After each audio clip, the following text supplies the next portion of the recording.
शुरुआत कर रहे हैं बड़ी खबर के साथ। एमपी एटीएस की ताबड़तोड़ कार्रवाई, आतंकी मॉड्यूल के लीडर तक एटीएस पहुंची है। बिहार के मधुबनी से सरगना को गिरफ्तार किया गया है। इसका नाम इजहार उल हक बताया जा रहा है।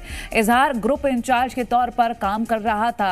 धार से भी एक संदिग्ध हाजी अजहर को गिरफ्तार किया है। अब तक सरगना समेत 4 आतंकी गिरफ्तार किए जा चुके हैं। ट्रांजिट रिमांड पर लेकर एमपी पहुंच रहे हैं एटीएस। तो ये एक्सक्लूसिव तस्वीरें हम आप तक पहुंचा रहे हैं। बिहार के मधुबनी से सरगना गिरफ्तार किया गया है। तो अलग अलग स्टेट्स में तार जुड़े हुए पाए जा रहे हैं। उत्तर प्रदेश, एमपी, राजस्थान, बिहार और तरह तरह के जो तथ्य सामने आ रहे हैं, जो पॉइंट्स मिल रहे हैं, उन पर जांच भी की जा रही है। फिलहाल धार से भी एक संदिग्ध को पकड़ा गया है।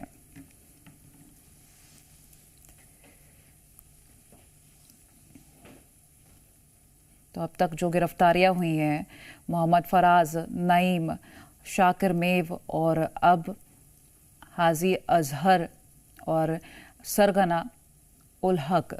तो ये कुल अगर हम 4 की बात करें, 4 गिरफ्तारियां, जिसमें मधुबनी से हम इजहार को भी गिरफ्तार किया है। रंजन भगत हमारे साथ लाइव जुड़ गए हैं। रंजन, ताबड़तोड़ एक्शन देखने को मिल रहा है एटीएस का, और शुरुआत से लेकर हम बात करें तो चाहे वो मोहम्मद फराज हो, नईम हो या शाकिर मेव हो, और अब इजहार उल हक एक संदिग्ध भी पकड़ा गया है, क्या कुछ जानकारी?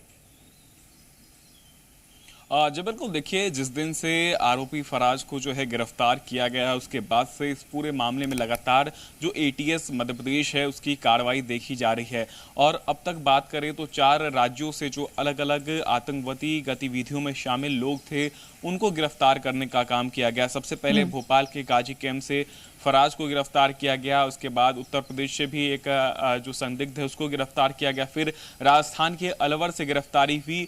फिर देर रात जो है मधुबनी से गिरफ्तारी हुई और एक संदिग्ध को जो है धार से भी हिरासत में लिया गया है। यानी 5 से 6 लोग जो है अभी तक इस पूरे नेटवर्क में शामिल थे, उनको फिलहाल एटीएस की टीम ने गिरफ्तार कर लिया है। क्योंकि जिस दिन से फराज की गिरफ्तारी हुई थी उस दिन से लगातार एटीएस इस पूरे मामले को लेकर के छानबीन कर रही थी और आरोपी फराज से जो है लगातार पूछताछ की जा रही थी। और आरोपी फराज ने ही जो है सभी साथियों की जानकारी दी है। और आने वाले समय में कह सकते हैं अन्य राज्यों में भी जो इनके नेटवर्क फैले हुए हैं उसके ऊपर भी जो है एटीएस की कार्रवाई देखने को मिल सकती है। क्योंकि जो व्हाट्सएप ग्रुप फराज चलाता था या फिर टेलीग्राम ग्रुप्स के जरिए जो कि पाकिस्तान के जो लोग हैं वो सीधे कनेक्ट में थे और लगातार टारगेट किलिंग के लिए जो है इन तमाम सारे लोगों का इस्तेमाल किया जा रहा था। तो ऐसे में अब जो एटीएस की टीम है वो कहीं ना कहीं पूरे नेटवर्क को खंगालने में लगी है। और जिस तरीके से अभी गिरफ्तारी हुई है, इस बीच अगर बात करें तो कई बड़े खुलासे इसमें और भी हो सकते हैं। क्योंकि केवल मध्य प्रदेश ही नहीं बल्कि अलग अलग राज्यों में जो है ये तमाम सारे संगठन मिलकर के काम कर रहे थे। अलग अलग टारगेट जो है इनको दिया जाता था। और जिस तरीके से एटीएस की टीम लगातार जो है पूछताछ कर रही है, अभी तक जो है 5 लोगों की गिरफ्तारी इस पूरे मामले में हो चुकी है। और अभी भी आप देखें तो इस पूरे मामले में इन्वेस्टिगेशन जारी है। और जितने भी ग्रुप्स बने हुए थे जो कि पाकिस्तान के लोग जिसमें जुड़े हुए थे, अफगानिस्तान इनको ट्रेनिंग के लिए भेजा जाना था, ये तमाम सारे तथ्यों को जो है खंगालने का काम किया जा रहा है। और आने वाले समय में इस पूरे मामले में और भी बड़ी कार्रवाई देखने को मिल सकती है। ठीक है रंजन, आप बने रहिए हमारे साथ। बिहार से बिंदु भूषण भी जुड़ गए हैं जानकारी के लिए। बिंदु, जो सरगना बताया जा रहा है इजहार, वो मधुबनी से पकड़ा गया है और एटीएस वहां से लेकर भी निकल चुकी है। फिलहाल क्या जानकारी मिल पाएगी अभी?